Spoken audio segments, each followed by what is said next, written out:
Good morning to all of you.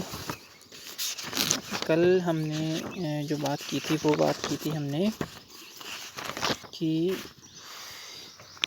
जो कौन कौन सी स्टेजेस हैं जो करिकुलम डेवलपमेंट को अफेक्ट करती हैं, मतलब जिसमें करिकुलम डेवलपमेंट आप करवा सकते हो। तो आज हम पढ़ेंगे major defect in the present curriculum कि जो आज का जो पाठ्यक्रम है, वर्तमान पाठ्यक्रम है, उसके दोष क्या है तथा उसके हम निवारण के भी वो बताएंगे कि निवारण किस तरह से इसका कर सकते हैं। तो आइए सबसे पहले बात करते हैं डिफेक्ट्स इन करिकुलम, पाठ्यक्रम में दोष, वर्तमान पाठ्यक्रम में दोष। तो पहला है lack of technical and vocational studies, तकनीकी एवं व्यावसायिक अध्ययन का अभाव। जो आज का हमारा पाठ्यक्रम है उसमें आप बोल सकते हो, वैसे ये मतलब आज तो है लेकिन ये उस समय की बात कर रहे हैं कि जब पाठ्यक्रम क्या है, चाइल्ड सेंटर्ड नहीं होता था, मतलब टीचर सेंटर्ड होता था। तो ये उस समय की बात हो रही है। तो अगर आपको पूछा जाए तो एग्ज़ाम में आपने ये पॉइंट लिखने हैं। तो क्या बोला मैंने आपको कि lack of technical and vocational studies, तकनीकी और व्यावसायिक अध्ययन का अभाव।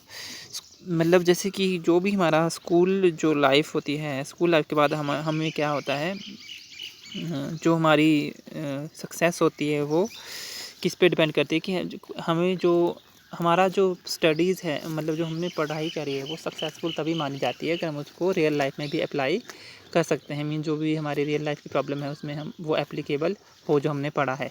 तो जो आप बोल सकते हो कि जैसे किसी भी क्षेत्र में, आप कला क्षेत्र में ले लो, विज्ञान में, उद्योग में, कॉमर्स में, मतलब ट्रेडिंग में, तो इस तरह से क्या है, विद्यार्थी मतलब जो भी स्टूडेंट है जब अपनी स्कूलिंग या जो भी पढ़ाई होती है कॉलेज लेवल की है, जो भी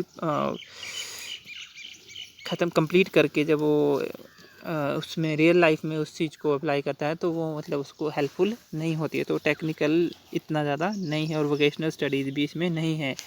तो इसमें क्या है, लैक ऑफ वोकेशनल स्टडीज़ और टेक्निकल स्टडीज़ है। फिर आता है नैरो इन कंसेप्शन, संकीर्ण है। ये संकीर्ण का मतलब कि जैसे मैंने आपको बताया कि ये डेली लाइफ में यूज़फुल नहीं है। सिर्फ ये है कि कॉलेज, आप पहले स्कूल पास आउट करोगे, फिर कॉलेज, फिर यूनिवर्सिटी, तो फिर उसके बाद क्या है कि ये सिर्फ क्या है कि जो भी हमारी सोसाइटी को बेनिफिट्स होने चाहिए या फिर और जो डेली लाइफ में हम जहाँ इसको यूज़फुल कर सकते हैं, जो भी हम पढ़ रहे हैं वो डेली लाइफ में यूज़फुल नहीं होता है। तो ये एक ब्रॉडर कंसेप्ट ना हो के क्या है, एक narrower concept, means narrow in conception. Bookish and theoretical, पुस्तकीय एवं सैद्धांतिक। तो पुस्तकीय मीन्स ये सिर्फ जो ज्ञान है, वो जो नॉलेज है वो सिर्फ सर्टिफिकेशन तक ही रह गया है और कुछ मतलब ये थियोरेटिकल है, नॉट प्रैक्टिकल। फिर आता है ओवर क्राउडेड। ओवर क्राउडेड मतलब बहुभारी, बहुत ज़्यादा बर्डन है इसमें, मतलब रिलैक्सेशन कुछ भी नहीं मिलती, तो उसमें बहुत ज़्यादा बर्डन है। ये मीन्स क्या है कि जो आप बोल सकते हो कि जो सेकेंडरी लेवल का जो करिकुलम है वो बहुत ज़्यादा ओवर बर्डन है।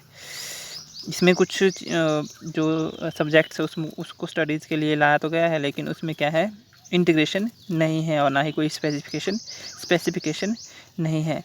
तो इसमें क्या है कि जैसे इसमें कोई भी प्रैक्टिकल या क्रिएटिव वर्क नहीं दिया होता। नोट्स बनाने की जगह सिर्फ कक्षा में क्या है, पॉइंट्स लिखा देते हैं और बस आवश्यक तत्वों को बोलते हैं, जो भी हमारे ज़रूरी पॉइंट होता है हम बोलते हैं कि उसको रट लो या इस तरह से याद रख लो, आज भी बोलते हैं ये सब चीज़ें। तो ये ओवर बर्डन है, मतलब बहुत ज़्यादा भारी हो जाती है। इग्नोर प्रैक्टिकल वर्क, तो जैसे मैंने बताया कि थ्योरेटिकल है तो उसमें प्रयोग को ज़्यादा कोई एक आधा सब्जेक्ट होता है जिसमें आप प्रैक्टिकल कर सकते हो। तो इसमें मतलब जो भी हम पढ़ रहे हैं वो सब हर जगह में अप्लाई नहीं हो रहा है। Lack of proper relation with life, और जीवन के साथ इसका कोई संबंध, मतलब प्रॉपर उचित संबंध का अभाव, कि जो भी हम पढ़ रहे हैं वो रियलिटी में, रियल लाइफ में एप्लीकेबल नहीं हो रहा है। तो इसमें क्या है, जीवन के साथ उसका संबंध, उचित संबंध नहीं है, मतलब कहीं ना कहीं वो अभाव हो रहा है। Lack of adaptation to individual differences, और ये भी क्या है, इंडिविजुअल डिफरेंसेस का भी मतलब जो भी हमारे विभिन्न रुचियों की है उसमें उपेक्षा हो जाती है, उसमें भी मतलब इंडिविजुअल डिफरेंसेस को देख के नहीं है ये curriculum. Lack of moral education, और इसमें भी जो नैतिक शिक्षा है हमारी, जैसे कोऑपरेशन है, ट्रुथ है, और दूसरों के साथ मिलजुल के काम करना, दूसरों के प्रति दया भाव रखना, ये चीज़ें नहीं है। एग्जामिनेशन डोमिनेटेड का मतलब परीक्षा केंद्रित है कि एट लास्ट सिर्फ एग्ज़ाम ही देने हैं, उसके बाद और उसके अलावा कुछ है नहीं, तो एग्ज़ाम देने के बाद आपको सर्टिफिकेट मिलेगा या जो भी है, तो इस तरह से ये एग्जामिनेशन डोमिनेटेड है। Ignore other agencies of education, शिक्षा की अन्य संस्थाओं की उपेक्षा या अवहेलना बोल सकते हो, कि जो बाकी जो एजेंसीज़ हैं एजुकेशन की, उनको भी क्या है ये इग्नोर करते हैं, अवहेलना करते हैं उनकी। जैसे परिवार हो गया, समुदाय, परिवार से भी हम कुछ सीखते हैं, कम्युनिटी से भी कुछ सीखते हैं, खेल के मैदान से भी कुछ सीखते हैं, तो इसमें उसकी अवहेलना की जाती है। अध्यापक की शैक्षणिक प्रक्रिया में कोई प्रगतिशील दृष्टिकोण नहीं। तो जो भी अध्यापक है, अध्यापक की जो शैक्षणिक प्रक्रिया मीन्स जो teaching educational process of the teacher है, उसके लिए कोई भी प्रोग्रेसिव एटीट्यूड नहीं है, इसमें कोई भी प्रोविज़न नहीं है उनके प्रोग्रेसिव एटीट्यूड के लिए। मीन्स जो हमारा जो करिकुलम है, वो जो हमारी एजुकेशनल प्रोसेस है उसको एक प्रोग्रेसिव दृष्टिकोण प्राप्त नहीं कराता है। ना तो उसमें कोई नई शिक्षण विधियाँ, और ना तो नई टीचिंग टेक्निक्स अपना रहा है, और ना ही उनकी आवश्यकता का अनुभव करता है कि हाँ ये ज़रूरी है या नहीं है। तो इसमें कुछ ही जो पुराने घिसे पिटे जो मार्ग हैं, मीन्स घिसे पिटे वेज है, उसे कोई यूज़ करता है। तो ये डिफेक्ट थे प्रेजेंट करिकुलम में ये। अब आता है इसके सजेशन फॉर इम्प्रूवमेंट, सुधार के सुझाव। तो आप इसमें बोल सकते हो कि inclusion of useful subject and activities, उपयोगी विषयों एवं क्रियाओं का समावेश। इसमें ऐसे विषय जो भी हमारे डेली लाइफ में यूज़फुल होते हैं उनका समावेश होना चाहिए, और जो भी विषय हैं और जो भी हमारी एक्टिविटीज़ है जो हमें डेली लाइफ में रोज़मर्रा की प्रॉब्लम्स को सॉल्व करने में, टैकल करने में हेल्पफुल हो सकती हैं, उनको यूज़ करना चाहिए। अपग्रेडिंग द करिकुलम, पाठ्यक्रम में सुधार होना चाहिए, अपग्रेड होना चाहिए बार बार, ये time to time, according to the need, according to the ability, according to interest of the learner. मतलब ये लर्नर सेंटर होना चाहिए, नॉट टीचर सेंटर की। जैसे जिस तरह से भी इंडिविजुअल डिफरेंसेस होंगे, जिस तरह से भी एक जो लर्नर है उसकी नीड है, उसी तरह से करिकुलम होना चाहिए। Recommendation, relation with student and integration, पाठ्यक्रम का बच्चों का के साथ संबंध और एकीकरण, कि मीन्स ये टीचर्स ये इंटीग्रेशन होनी चाहिए, integrated with other subject, integrated with life, और ये रिलेटेड होना चाहिए स्टूडेंट के साथ।